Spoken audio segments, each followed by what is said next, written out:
Kita semuanya, kita tengah menyaksikan kampanye tekanan internasional yang menyimpang terhadap Israel selama beberapa hari terakhir. Kampanye ini memicu gelombang antisemitisme yang kita saksikan. Ketika mereka menuntut diakhirinya perang ini, apa sebenarnya artinya? Mengakhiri perang sementara Hamas tetap berkuasa di Gaza, itu akan menjadi tragedi bagi warga Israel dan Palestina. Oleh mereka menyandera sejak awal untuk mencoba memaksakan kehendak mereka kepada Israel. Itu tidak akan terjadi, tidak peduli seberapa besar tekanan yang diberikan kepada Israel.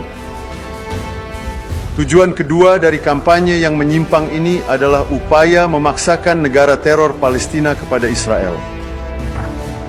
Menteri Luar Negeri Prancis mengatakan di New York kemarin bahwa Eropa harus menekan Israel untuk menerima solusi dua negara. Mendirikan sebuah negara Palestina pada saat ini sama saja dengan mendirikan sebuah negara Hamas, sebuah negara jihadis yang ekstrim dan berbahaya. Itu tidak akan terjadi. Kami menyadari fakta bahwa saat ini ada negara-negara di Eropa dengan populasi Muslim yang sangat besar. Terkadang hal itu memengaruhi kebijakan pemerintah mereka, tetapi hal ini tidak bisa dan tidak akan membuat Israel melakukan bunuh diri. Kami tidak akan membiarkan negara teror jihadis berdiri di jantung tanah leluhur kami. Itu tidak akan terjadi. Kami tidak akan membiarkan negara teror Hamas terbentuk hanya beberapa kilometer dari pusat-pusat penduduk kami. Israel tidak akan menjadi Czechoslovakia di abad ke-21. Kami tidak akan mengorbankan keberadaan kami sendiri demi menyenangkan negara-negara lain. Kami tidak akan menyerahkan kepentingan dasar kami demi politik dalam negeri di negara-negara tertentu yang telah kehilangan kendali atas jalanan mereka sendiri, namun masih dengan angkuhnya menganggap diri berhak memutuskan apa yang terbaik bagi keamanan kami. Kami berterima kasih kepada sekutu besar kami, Amerika Serikat, Presiden Trump dan pemerintahannya atas dukungan mereka yang tak tergoyahkan terhadap perang Israel melawan Hamas dan teror. Tekanan diplomatik tidak akan mengubah kebijakan kami. Tidak ada kekuatan eksternal yang akan membuat Israel mengorbankan keamanannya. Tekanan internasional terhadap Israel selama hari-hari krusial dalam negosiasi, gencatan senjata dan kesepakatan sandera telah membuat Hamas memperkeras posisinya. Tekanan ini secara langsung merusak peluang tercapainya gencatan senjata dan kesepakatan sandera.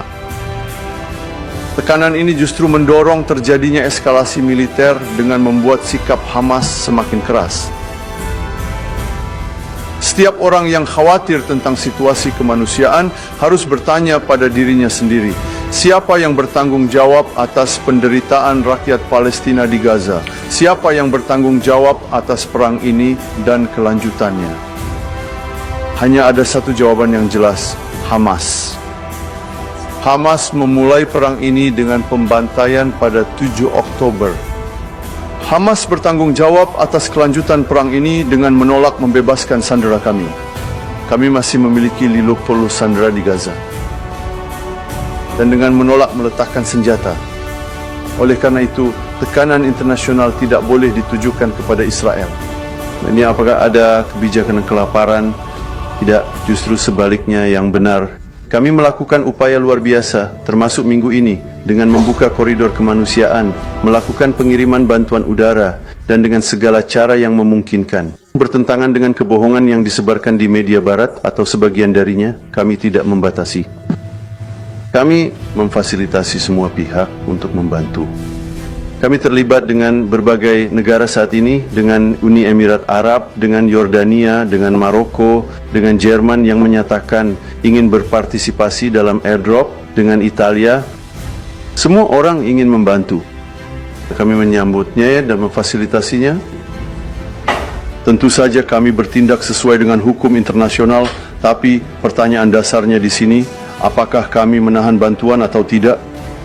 Anda bisa datang ke perbatasan Kerem Shalom atau ke perbatasan Zikim, dan Anda akan melihat kenyataannya. Dan kenyataannya adalah kami memfasilitasi masuknya bantuan. Saya akan memberikan laporan terakhir yang saya terima pagi ini. Dari kemarin ada lebih dari 200 truk yang masuk hanya kemarin, dan kami membawa lebih banyak lagi. Di dalam Gaza yang menunggu untuk didistribusikan, kami memiliki hampir 600 truk di kedua perbatasan, Kerem Shalom dan Zikim. Dan jika kita berbicara tentang 2 bulan terakhir, lebih dari 5.000 truk telah masuk ke jalur Gaza, dan siapapun yang ingin melakukannya, bisa melakukannya.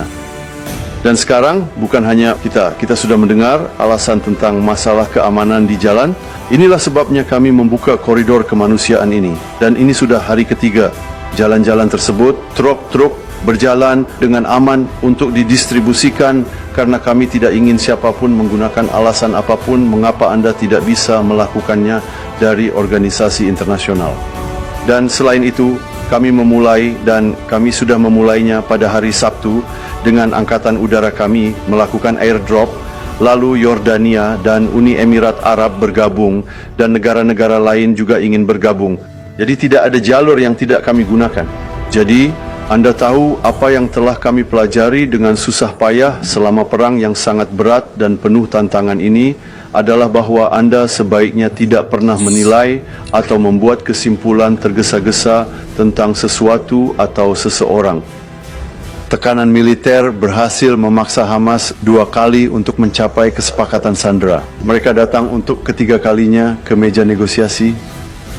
Yang saya maksud di sini adalah bahwa tekanan internasional, keputusan-keputusan terhadap Israel, pernyataan-pernyataan terhadap Israel justru berdampak sebaliknya, memberikan tekanan balik, menempatkan Hamas dalam posisi memperkeras sikapnya di saat-saat yang sangat kritis. Jadi jika negara-negara itu menginginkan gencatan senjata, dan saya sudah menjelaskan hal itu kepada mereka ketika saya berbicara dengan para menteri luar negeri Eropa, lebih dari satu dari mereka mengakui bahwa itu adalah tindakan bodoh, tidak konstruktif terhadap tujuan untuk mencapai gencatan senjata dan kesepakatan sandera. Namun tekanan militer memang efektif, tetapi itu bukan satu-satunya cara yang ada. Ada tekanan lainnya. Siapa yang akan memaksakan kehendak politiknya pada pihak lain? Ada satu pilihan. Hanya untuk mengakhiri perang, ingin Hamas tetap berkuasa. Hamas akan sangat senang. Inilah alasannya. Inilah mengapa dia mengambil para sandera ini sejak awal, untuk memaksakan kehendak politiknya. Itu juga akan menjadi tragedi bagi rakyat Palestina, bukan hanya bagi Israel. Perang itu berat. Perang bukanlah hal yang menyenangkan. Dalam perang, Anda tidak melihat pemandangan yang indah. Tapi inilah perang yang dipaksakan Hamas kepada kami pada 7 Oktober dan masih terus dipaksakan kepada Israel dan Palestina dengan tidak membebaskan para sandera. Dan Anda dapat melihat hari ini pemandangan warga Palestina berdemonstrasi dan memohon Hamas untuk keluar, memohon Hamas membebaskan para sandera sehingga perang ini akan berakhir. Semuanya. Shalom, salam sejahtera dalam kasih Tuhan Yesus Kristus. Saya Pendeta Muda Octavian Surihi selaku Gembala Jemaat GPDI Maranatha Lelanjang mengucapkan terima kasih buat Sobat Waras Pevel 88 Channel yang mendukung dan membantu pelayanan kami di Sumba Timur, khususnya di Desa Lelanjang ini. Dari tempat ini kami sekeluarga dan seluruh jemaat Tuhan di tempat ini mengucapkan terima kasih banyak, dan doa kami selalu menyertai Bapak Ibu dan sobat semua. Shalom.